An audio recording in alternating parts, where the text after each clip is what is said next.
Boa tarde, pessoal. Meu nome é Felipe, sou professor de História e vou apresentar para vocês hoje uma aula com o seguinte tema: escravidão, servidão e trabalho livre no mundo antigo, no período antigo, tanto faz.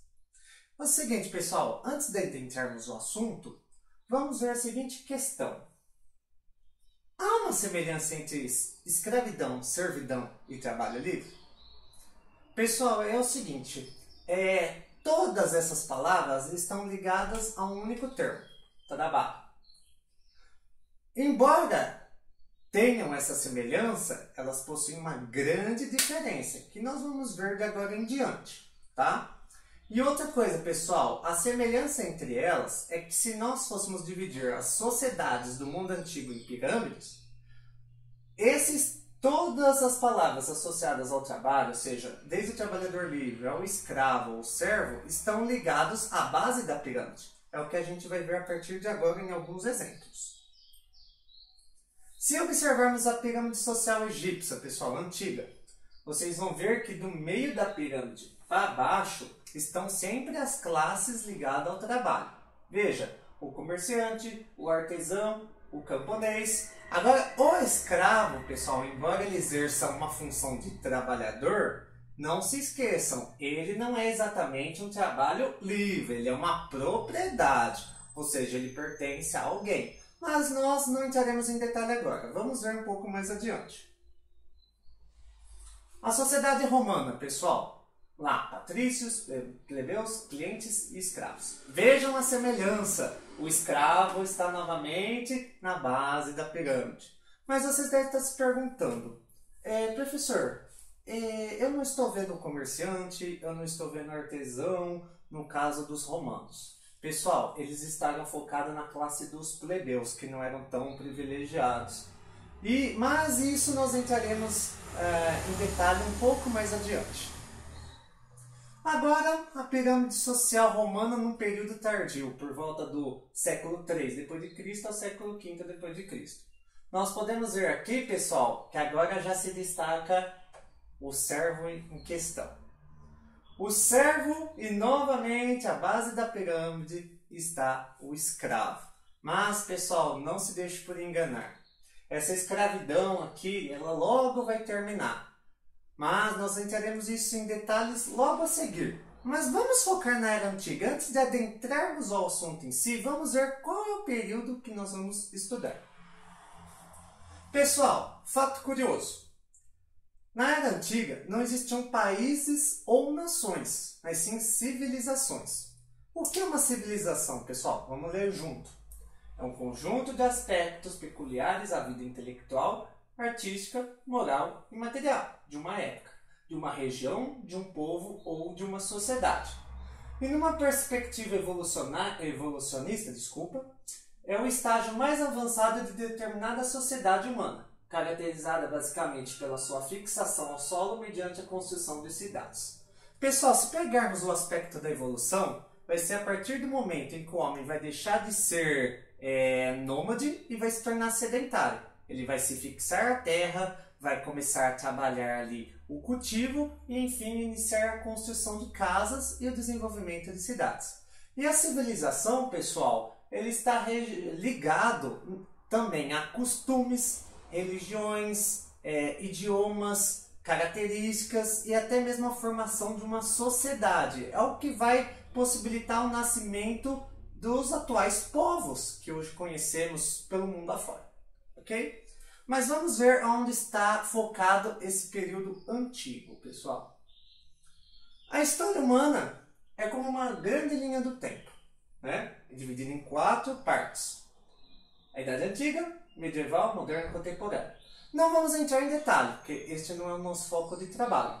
Mas estamos focados na área em vermelho, a Idade Antiga, que vai por volta do ano 4000 ou a 3000 a.C., com o surgimento da escrita, até o ano 475 d.C., com a queda do Império Romano Ocidental.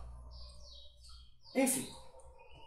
Agora, pessoal, vamos adentrar as diferenças que existiam na mão de obra naquela época. Vamos começar com o trabalhador livre. Trabalho livre. O que é ser um trabalhador livre? Hoje temos uma enorme opção no mundo afora. O trabalhador livre é um marceneiro, é um pedreiro, é um mecânico, é um eletricista. Enfim, todo trabalho útil à sociedade e que recebe o seu salário, né, é um trabalhador livre. Naquela época, nos períodos antigos, o que era um trabalhador livre, pessoal? Era um artesão, era o camponês que cultivava a terra para vender o seu produto, era o comerciante que ficava ali vendendo o seu produto. Eles eram livres, pessoal, porque não tinham ligação com o Estado.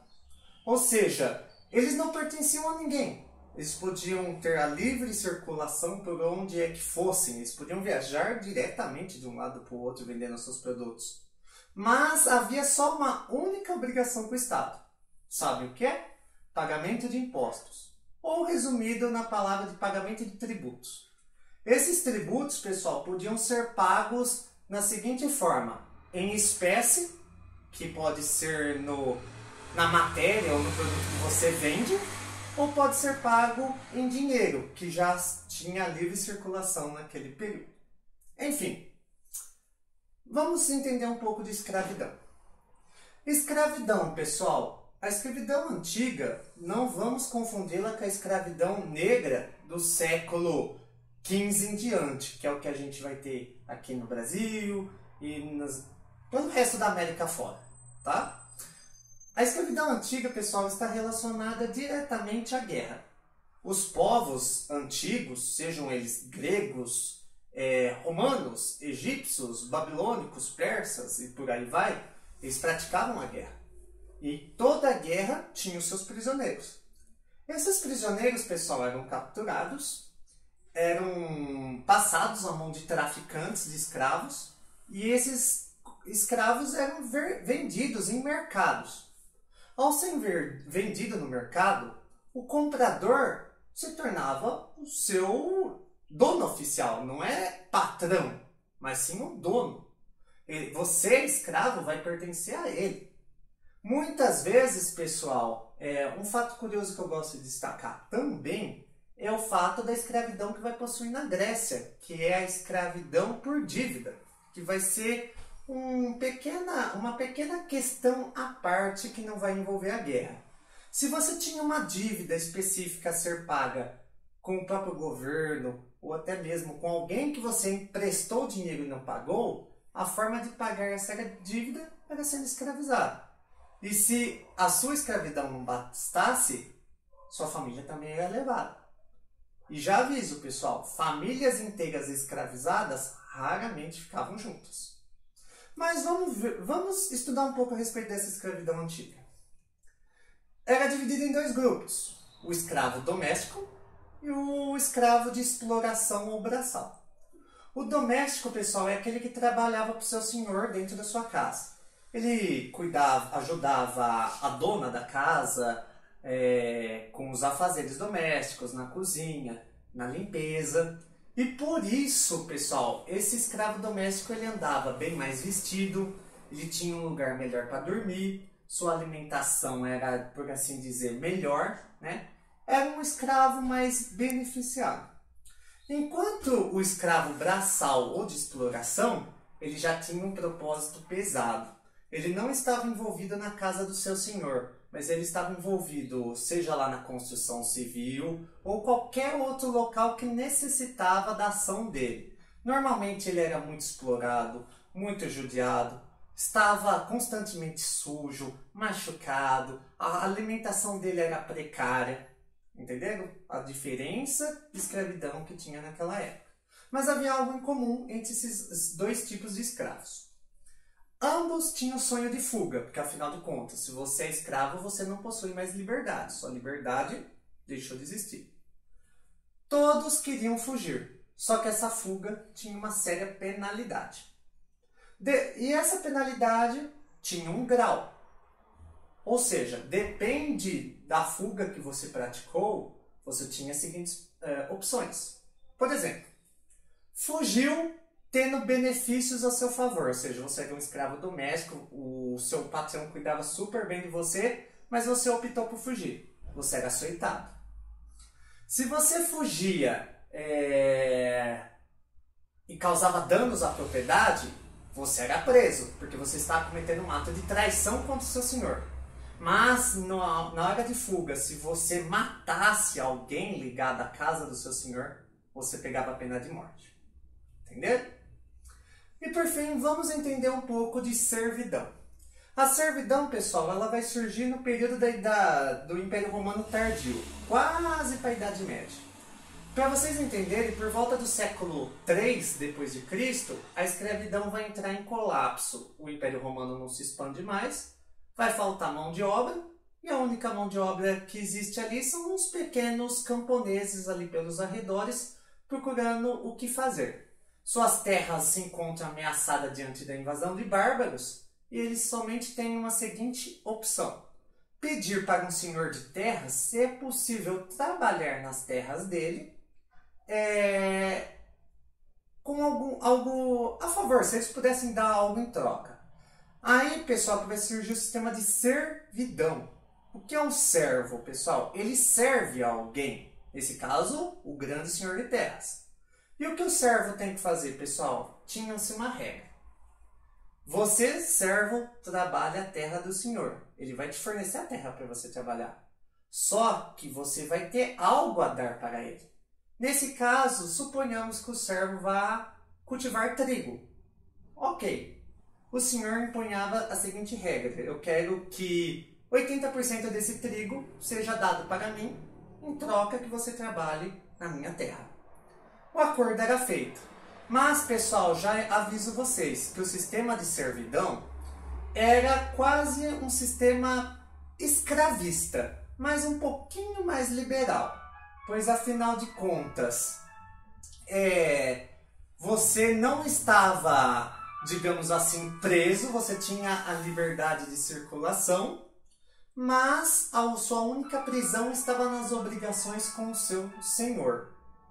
E essa obrigação com o seu senhor variava desde trabalhar a terra, como você também ficar protegido das invasões dos bárbaros dentro da propriedade do senhor, você tinha direito a uma alimentação, você tinha direito até mesmo a uma moradia, você fazia um acordo. Só que o senhor, pessoal, já empunhava a seguinte regra também, que ele empunhava cada vez mais um pagamento de tributo cada vez mais alto para impossibilitar esse servo sair da terra.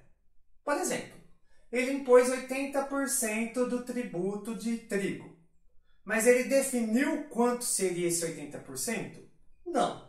Esse trabalhador fazia um cálculo mais ou menos acreditado naqueles tempos, numa época em que não possuía estudo.